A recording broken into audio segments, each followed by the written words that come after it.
Wala nga eh. Umigot na kami. Saka hindi, wala naman yung tao namin yun eh. Usap niya lang sa telepono. Umigot na kami kanina, kaya wala na. May number po doon, tawagan niya lang. May number po doon na nagkinagsan na kung saan pwede tayo magparada. Ngayon po, 2023 na, sumunod po tayo sa batas trapiko. Huwag po tayo maging pasaway. Yun lang po, salamat.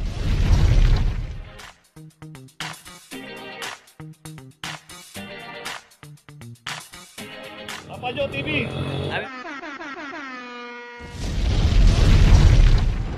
Okay, location natin Dasmariñas Street, corner Tomas Pimpin. At dito isang Toyota Hiace 2371. Dito rin sa kahabaan ng Dasmariñas, makikita natin both side may mga nakaparada. At pay parking itong kahabaan ng Dasmariñas. So bago tayo pumarada, check natin yung mga pinaparadahan natin. Lalo dito pay parking, always magbayad tayo ng parking. Dito may mga parking na rin dito.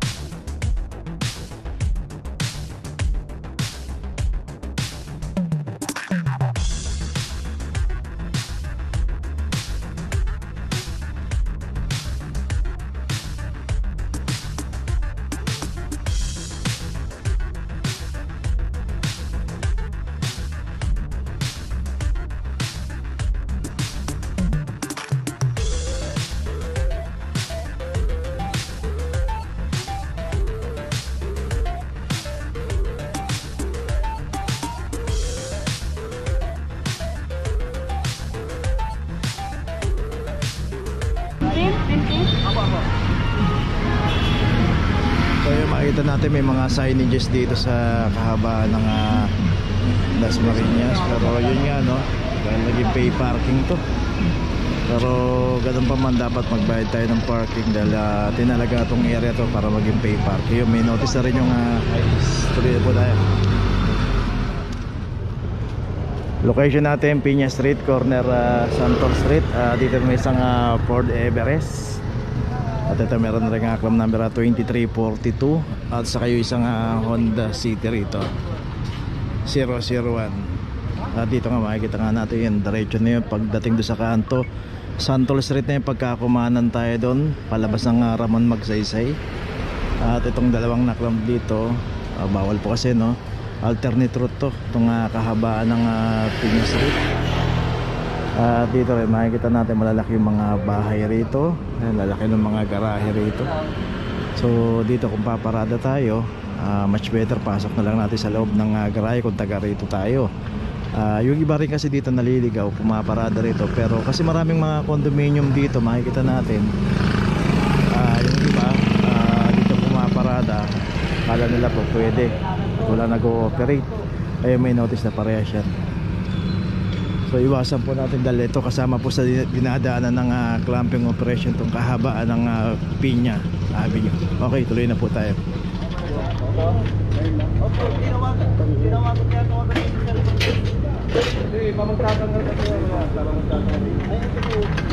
Location natin Blooming Street Extension. Dito na naman yung isang estrada. Dito rin nakaparada sa Central Island. Malawa na ito tatanggal lang ini sa araw yan. So yun, ito yung ayun, may driver yan, baban lumampas. Yun yung isa sa kabila, may driver. So yung estrada ito meron na clamp 2314. Tapos itong isang Suzuki APB, ito pending pa, so hindi pa tumutubos ng clamp. So yung nakita natin doon sa kabilang side, ayun na ginagawa pa kasi yung kalsada ron, hindi pa tapos.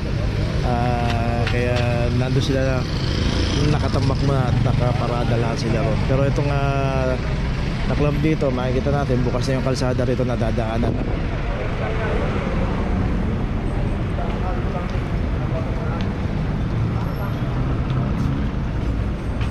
So dito nga pagka dumaan po nga clamping operation, malimit po na laging may nakaparada rito sa Center Island. So yun, tuloy na po tayo. Isa lang anak lang, isa pending. Okay, tuloy na po tayo. Location natin, Dasmariñas Street, corner Muelle del Banco. At dito naman isang Toyota Wigo 2350.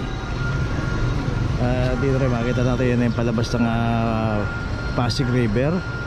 Diyan makikita rin natin pagka kumanta sa rampa na yan. Ayan yung bagong tulay ng Intramuros Binondo Bridge.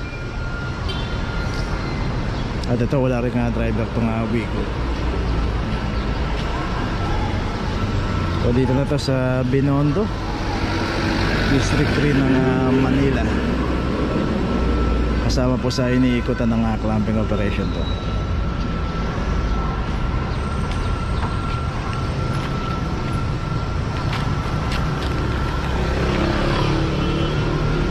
Okay, ito meron na rin notice, tuloy na po tayo.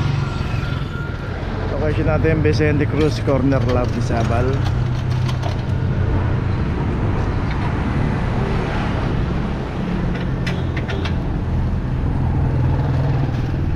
Ito isang Toyota Wigo, club number 2374. Dito rin sa kahabaan ng Vicente Cruz Mabuhay Lane, clamping zone area. Pagka dito po inabot po yung ating sasakyan na walang driver, maka-obstruct sa Mabuhay Lane, matik na po yan.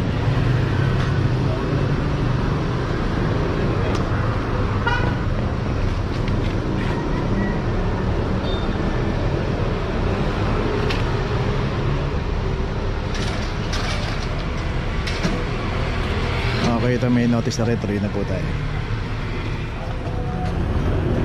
Location natin De La Puente Street, corner Arevalo. Dito na may isang Hyundai Getz ang naklam dito. Dito nga makita natin yung pagkakaparada nito. Ito pwede naman to kung ang ginawa niyang parada nakapahalang dito, hindi na po mahuhuli to. Kaso dito nilabas niya kasi, at makikita na nga natin nakalabit pa sa kalsada yung likuran nito. 2375. So dito may espasyo pa naman, hanggang sarado pa naman yung mga establishment dito. Wala pa namang mga umuupa.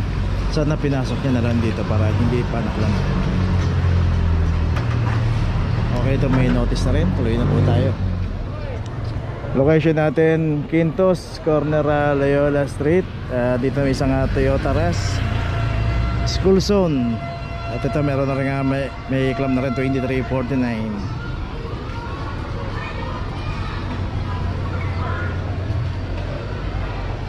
Dito rin kasi sa kahabaan ng Quintos, yung pinaradahan kasi nito school zone, pero dito may one side parking pa naman. At yung pinaradahan ng isang Toyota Rush ay bawal. So makikita natin bukod tangi siya lang nakaparada rito.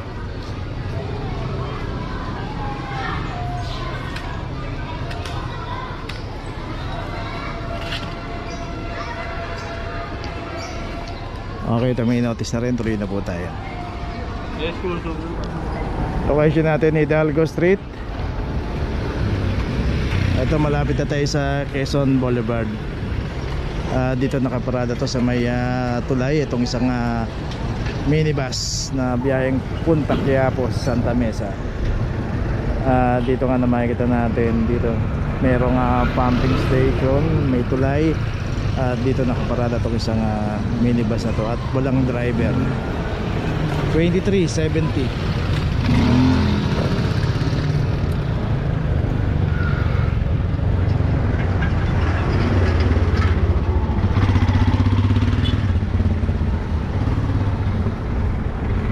So ito yung pumping station dito.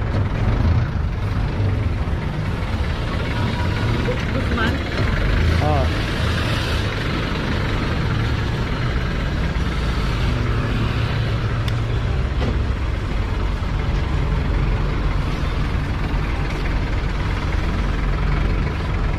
Okay, ito may notice na. Tuloy na po tayo. Location natin Ramon Magsaysay, corner Santol Street. Dito na may isang Toyota Hilux. Dito na makita nga yung Toyota ng Toyota Hilux. Ispundahan na ng tawag lang number 0024.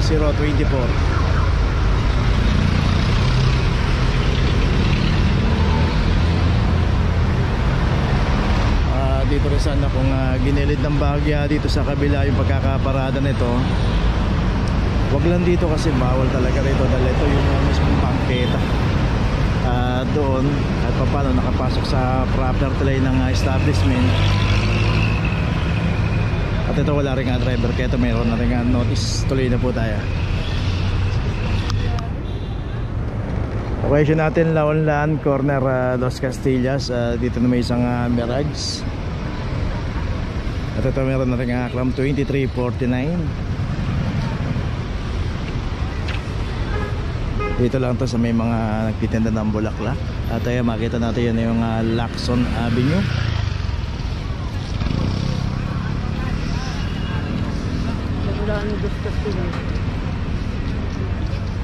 So dito kung sino po yung aabutan dito, random po yan. Pagka walang driver, naka-obstruct sa mga mabuhay lane, matik na po yan.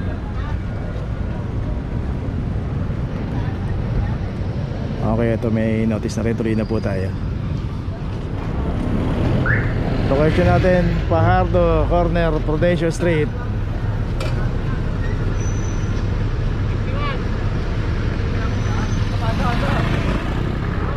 Parehas dalawang Wigo 2351 saka 2353. Ayun si ate nabutan yung isa.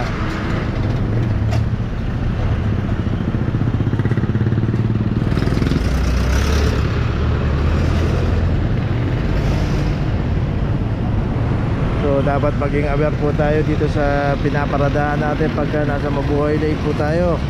At kung kakain tayo, may kukuhanin tayo, may bibilin tayo, parada po natin, iwasan po natin pumarada sa mga mabuhay lane para pagka nadaanan po tayo ng clamping operation, hindi po tayo maklamp.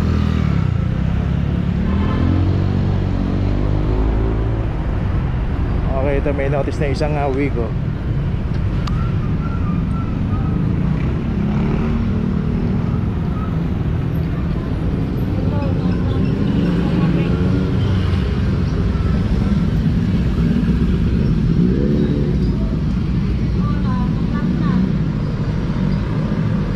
Wala nga yung driver, tinawagan ni ate at binidyo call, pinakita na naklap yung sasakyan niya.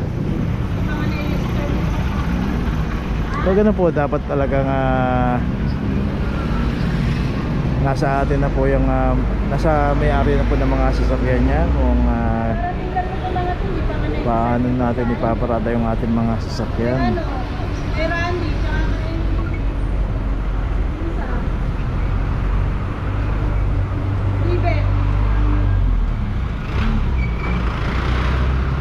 Okay, ito may notice na.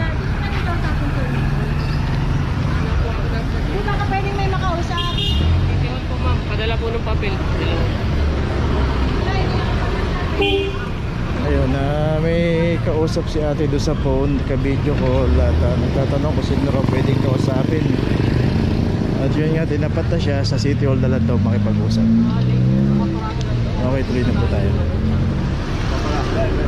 Ikot na nga tayo. Sabi lang pakausap ko. Kakain lang ako. Naparinig niya ko. Kakakain lang nasaan nga yung katao, wala nga Umikot na kami. Tsaka hindi, wala naman yung tao. Ako na namin niya eh. Usap niya lang sa telepono. Umikot na kami kanina, kaya wala na. May number po doon, tawagan niya lang. May number po doon. So ayun, pinipilit ni ate na pwede raw may makausap at meron siyang kausap doon sa phone. Okay, dito na ngayon tayo sa opisina ng clamping sa impounding dito sa Central. Dito na po nagtatapos ang ating vlog. Maraming salamat po sa mga subscriber, sa mga viewers, sa mga napadaan po sa ating channel. Maraming salamat po sa mga suporta nyo. Sa mga hindi pa po nakakapag-subscribe, subscribe na po tayo mga kabayan. Maraming salamat po. Mabuhay!